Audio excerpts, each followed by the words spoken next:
শুরু করিতেছি মহান আল্লাহর নামে, যিনি পরম করুণাময় এবং অত্যন্ত দয়ালু। দেশের এই পরিস্থিতিতে, বন্যা পরিস্থিতিতে আমাকে আসতেই হলো আবার ভিডিওতে। আমি সোশ্যাল মিডিয়ার মাধ্যমে যেভাবে দেখলাম যে এত পানি, বিশেষ করে আমি আমাদের এলাকায় দেখলাম যে 93 সালের পরে হবিগঞ্জে এত পানি খোয়াই নদীর উপরে কখনো হয়নি।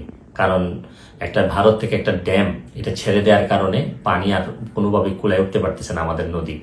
এইদিকে আবার আমাদের দেখলাম যে ফেনীতে তো মানে শুধু বাড়ির ভিতরে ঢুকছে তা না, বাড়ির চালের উপর দিয়ে পানি যাচ্ছে। এরকম কুমিল্লা, বিভিন্ন দেশের বিভিন্ন জায়গায় যেভাবে বন্যায় আক্রমণ করছে। আমি যেহেতু বন্যা নিয়ে কাজ করছি, আমার কাছে মনে হয়েছে যে এই বন্যার সময় আমার একটা অধিকার আছে যে আপনাদের সবাইকে একটা আহ্বান করার, যে যে এলাকায় কৃতি সন্তান আছেন তারা নিজেরা একটু ঝাঁপিয়ে পড়েন মানুষের। কারণ দূর থেকে বন্যা বলতে আমরা পানি দেখি, কিন্তু আপনি যদি কাছে যান, প্রতিটা পরিবার যে কি পরিমাণ কষ্ট হয়, কাছে গেলে বুঝতে পারবেন যে মানুষের কষ্ট।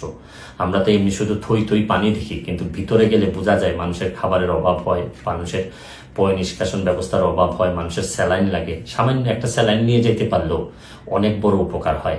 আমি বিশেষ করে প্রধান উপদেষ্টা মহোদয় ডক্টর মোহাম্মদ ইউনূস সাহেবকে অনুরোধ করব যে সারা দেশে, ওনার তো তৃণমূলে কাজ করার অভিজ্ঞতা আছে, উনি যদি একটু ব্যবস্থা নেন এবং মানুষ অনেক বেশি শান্তি পাবে। কারণ আমি আরেকটা জিনিস, আমার এলাকায় নিজের হবিগঞ্জের যারা আছেন, যারা আমাকে, আমার আত্মীয় স্বজন, যারা ফলোয়ার আছেন, তাদেরকে বলবো যে আপনারা যেভাবে পারেন আমাদের এলাকার, অন্তত এলাকার মানুষগুলারে সেভ করার চেষ্টা করেন। আমার পক্ষ থেকে আমি যেভাবে পারি কিছু না কিছু সহযোগিতা করার চেষ্টা করব। কারণ সবাই একসাথে দাঁড়াইলেই দেশের যে কোনো দুর্যোগে আমরা মানুষের কল্যাণ কিছু করতে পারবো। আমরা বহু মানুষ আছি, হয়তো মানুষ একটু বিপদে পড়লেই কাজে আসতে পারি, হয়তো আমরা চেয়ে ঘুরে বেড়া না, আমরা হয়তো অনেক বেশি প্রতিবাদকারী না, বা সব জায়গায় দাঁড়ায় যেতে পারি না, অনেক লিমিটেশন নিয়েই মানুষ হিসাবে বেঁচে থাকি।